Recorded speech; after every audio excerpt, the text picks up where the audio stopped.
सच सबसे आगे। दोस्तों मैं अब्बास हफीज हूं। Bharatiya Janata party free speech से बहुत डरती है, फ्रीडम ऑफ स्पीच से बहुत डरती है, यानी अभिव्यक्ति की आजादी। बातें बहुत बड़ी बड़ी करेंगे लेकिन अभिव्यक्ति की आजादी देने के अंदर ये बहुत ही छोटे दिल वाले लोग हैं।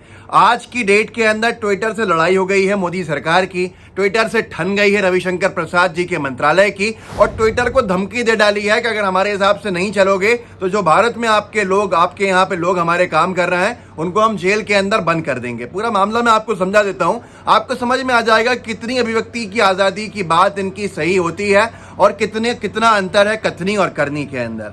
मामला कुछ ऐसा है कि ट्विटर को इन्होंने ब्लॉक करने को कहा था मोदी सरकार ने कुछ अकाउंट्स को। 300 के आसपास अकाउंट्स थे, बताए थे कि ये ब्लॉक कर दीजिए, इनको बैन कर दीजिए क्योंकि ये सही नहीं है। उनकी गलती अगर असलियत में देखा जाए तो सिर्फ इतनी थी कि वो मोदी सरकार को एक्सपोज कर रहे थे, करते हैं, और वो ज़्यादातर क्रिटिसाइज करते रहते हैं। क्रिटिसिज्म से मुझे एक और बात याद आ गई, वो मैं आपको बताता चलता हूँ, फिर आगे चलेंगे। 2018 के अंदर मोदी जी के ट्विटर पे एक ट्वीट किया गया था, मोदी जी का एक बयान जारी किया गया था। उस बयान के अंदर लिखा गया था, अंग्रेजी में आपकी स्क्रीन के ऊपर है, उस बयान को अगर आप हिंदी का अनुवाद समझेंगे तो मोदी जी ने कहा था कि वो चाहते हैं, उनका कहना था कि मैं चाहता हूं कि सरकार की आलोचना बहुत हो, क्योंकि आलोचना जो है वो लोकतंत्र को मजबूत करती है। लेकिन वही आलोचना अगर आप देखेंगे हकीकत के अंदर तो मोदी सरकार कभी भी झेल नहीं पाती है, कभी बर्दाश्त नहीं कर पाती है। अगर आप स्वतंत्र रूप से आलोचना करते हैं तो आपको जेल में डाल दिया जाता है, अगर आप सोशल मीडिया साइट्स के ऊपर आलोचना करते हैं तो आपके अकाउंट बंद करा दिए जाते हैं। और विवाद जो ट्विटर से है वो यही है। कुछ दिन पहले एक वायर ने खबर छापी थी, बहुत सारे अखबारों ने खबर छापी थी, उसी खबर से मैं शुरू करता हूं क्योंकि वही सोर्स है, वही रूट कॉज है। ये खबर छपी थी आज से लगभग 7 दिन 8 दिन पहले। गृह मंत्रालय के अनुरोध पर ट्विटर ने किसान आंदोलन के बारे में ट्वीट करने वाले कई अकाउंट्स पर रोक लगाई। जो किसान आंदोलन को लेकर बहुत ज़्यादा ट्वीट कर रहे थे, जिनको मोदी सरकार ने कहा कि ये गलत खबरें फैला रहे हैं, इन पर रोक लगा दी जाए, तो ट्विटर ने विदहेल्ड कर लिया था। पर जब ट्विटर ने रिव्यू किया तो उन अकाउंट्स में कुछ भी नहीं पाया, तो उनको बहाल कर दिया। बस उन अकाउंट्स का बहाल करना मतलब रिस्टोर करना, ये मोदी सरकार को बिल्कुल नहीं भाया। इन्होंने एक ऐप डेवलप कराई है जिसका नाम कू है, KOO। वो ट्विटर का ये ऑल्टरनेटिव बता रहे हैं देश को कि इसको इस्तेमाल कीजिए, स्वदेशी है। स्वदेशी को इस्तेमाल करने का सिर्फ इसलिए कहा जा रहा है क्योंकि उसको कंट्रोल करना इनके लिए आसान है, बीजेपी के लिए, और ट्विटर के ऊपर कंट्रोल करना बहुत मुश्किल है। हैरत की बात यह है कि जैसे ही ट्विटर ने ये अनब्लॉक किया है तो ये अखबार में, अंतर्राष्ट्रीय अखबार में खबर भी छपी है, जिसका हिंदी अनुवाद अगर पढ़ेंगे, अंग्रेजी में हेडलाइन है बज़फीड में, कि ट्विटर ने उन अकाउंट्स को रिस्टोर कर दिया है, अनब्लॉक कर दिया है, जो मोदी सरकार को क्रिटिसाइज कर रहे थे, आलोचना कर रहे थे।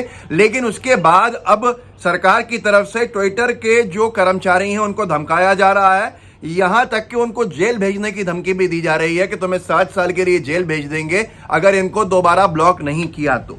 इसी को लेकर पूरा का पूरा विवाद छिड़ा हुआ है। यहां तक कि ट्विटर की जो टीम है वो रविशंकर प्रसाद जी से मिलना चाहती है, वो मिलकर उनसे बात करना चाहती है, क्योंकि एक नोटिस भेजा गया है जिसको पब्लिक नहीं कर सकते, ये नियम कहता है IT मिनिस्ट्री का, रविशंकर प्रसाद जी की मिनिस्ट्री का। तो ट्विटर का कहना है, सूत्रों का, लोगों के, कि भाई इसमें ये कहा गया है कि अगर आप इन अकाउंट्स को ब्लॉक नहीं करेंगे तो हम आपके जो भारत में काम करने वाले कर्मचारी हैं उनको जेल में डाल देंगे, 7 साल तक जेल में डाल देंगे, हम आपके ऊपर मुकदमे दर्ज करेंगे, और बहुत सारी ऐसी चीजें हैं।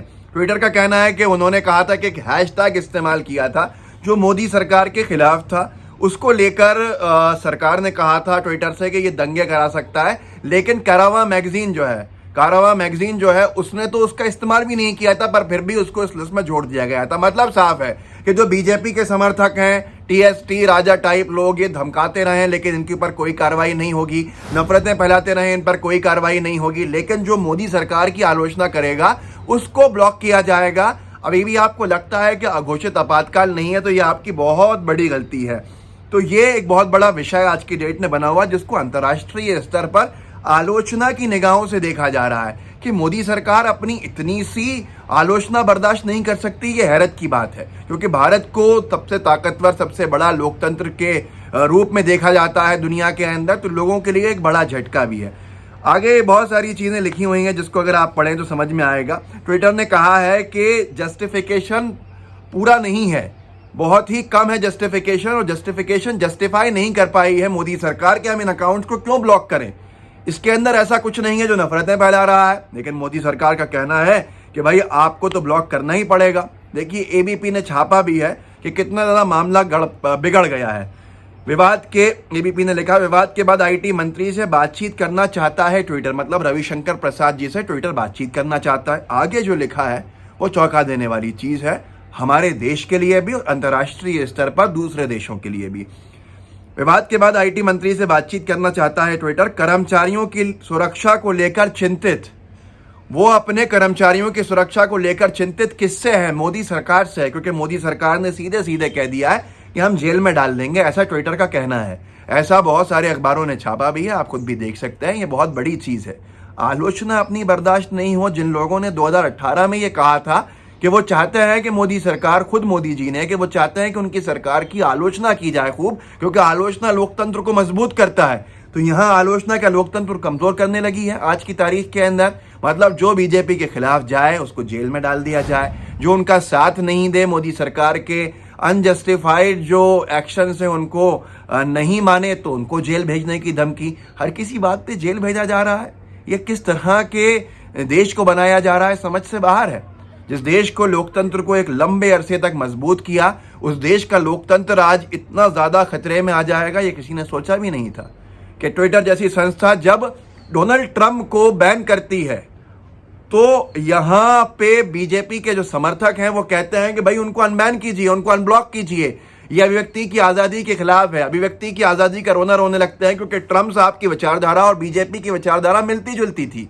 लेकिन यहां पर आज जब ट्विटर अनब्लॉक करता है उन लोगों को जिनको मोदी सरकार ने बैन करवाया था, तो उनके बारे में कहा जाता है कि इनको अगर बैन नहीं किया जाएगा तो आपको भी जेल में डाल देंगे, इनको भी जेल में डाल देंगे। अब यहां भी व्यक्ति की आजादी कहां चले जाएगी? मैं इसीलिए कहता हूं हर चीज सेलेक्टिव है, हर चीज सेलेक्टिव है। सेलेक्टिव पेट्रियोटिज्म है, सेलेक्टिव आउटरेज है, सेलेक्टिव एंगर है, हर चीज सेलेक्टिव है। सेलेक्टिव मतलब आप एक पक्ष के लिए तो बहुत भावुक हैं, एक पक्ष के लिए आपको खुली छूट देनी है, आजादी देनी है, लेकिन एक पक्ष पे आपको पल पल पे कार्रवाई करनी है, जो बहुत दुखद भी है, बहुत चिंता का विषय भी है।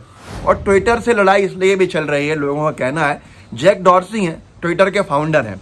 आपको जान के हैरानी होगी कि उन्होंने किसान आंदोलन के समर्थन में जो अंतर्राष्ट्रीय स्तर पर ट्वीट्स चल रहे थे सेलिब्रिटीज के माध्यम से, तो जैक डॉर्सी जो ट्विटर के फाउंडर हैं, मालिक हैं, उन्होंने उनमें से बहुत सारे ट्वीट्स को लाइक किया हुआ है।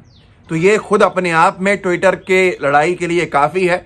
जो सरकार जरा सी निंदा बर्दाश्त नहीं कर सकती, जो पार्टी भारतीय जनता पार्टी, वो ट्विटर के फाउंडर के उन ट्वीट्स को लाइक करना कैसे बर्दाश्त कर लेगी जो मोदी सरकार की आलोचना करते हैं।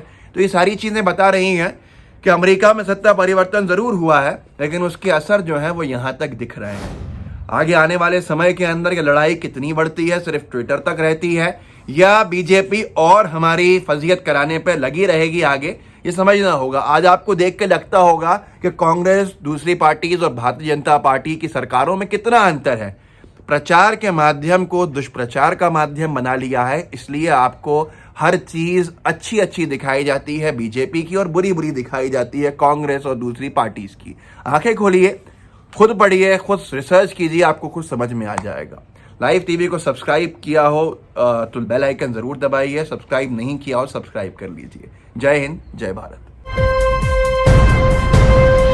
लाइव टीवी, सच सबसे आगे।